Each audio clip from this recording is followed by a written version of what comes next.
গুৱাহাটীৰ কুমাৰ ভাস্কৰ বৰ্মা সেতুত অঘটন সেলফি তুলিবলৈ জয় কাল হল লক্ষীপুৰৰ মিৰাজুলৰ গুৱাহাটীৰ কুমাৰ ভাস্কৰ বৰ্মা সেতুত সংঘটিত হৈছে অঘটন ফটো উঠাবলৈ গৈ ব্ৰহ্মপুত্ৰৰ পানীত পৰিল যুৱক দলঙৰ ওপৰত ফটো উঠাৰ সময়তে ব্ৰহ্মপুত্ৰৰ পানীত পৰি যায় মিৰাজুল হক নামৰ এজন 16 বছৰীয়া যুৱকজনৰ ঘৰ গোৱালপাৰা লক্ষীপুৰত বুলি জানিব পৰা গৈছে সেলফি তুলিবলৈ গৈ ব্ৰহ্মপুত্ৰৰ বুকুত পৰিল মিৰাজুল হক নামৰ কিশোৰজন গোৱালপাৰা লক্ষীপুৰৰ পৰা গুৱাহাটীলৈ পৰিয়ালৰ সৈতে ফুৰিবলৈ আহিছিল মিৰাজুল হক বৰ্তমান সন্ধান নাই 16 বছৰীয়া কিশোৰজন ইতিমধ্যে ঘটনাস্থলীত উপস্থিত হৈ আৰক্ষীৰ উদ্ধাৰ অভিযান অব্যাহত ৰাখিছে আৰু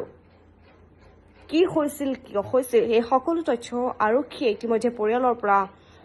বুজিবলৈ চেষ্টা কৰিছে কিছুদিন পূৰ্বে গুৱাহাটীৰ কুমাৰ ভাস্কৰ বৰ্মা সেতুত এক নিষেধাজ্ঞা জাৰি কৰিছিল প্ৰশাসনে যে ফটো উঠাব নোৱাৰিব বা গাড়ী ৰখাব নোৱাৰিব কিন্তু এই নিষেধাজ্ঞাৰ পিছতো এনেদৰে ফটো উঠিবলৈ গৈ ভয়ংকৰ ঘটনা সংঘটিত হয় কুমাৰ ভাস্কৰ বৰ্মা সেতুত শনিবাৰে নিশা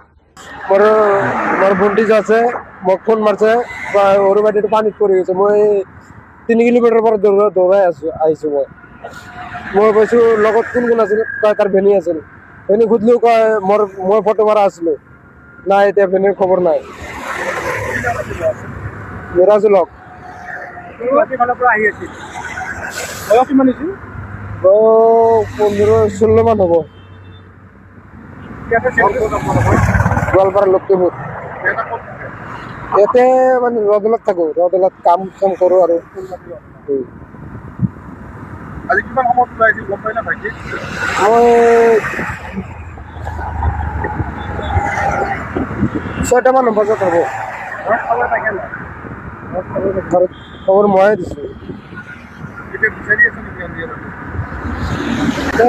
বিচাৰি আছে আৰু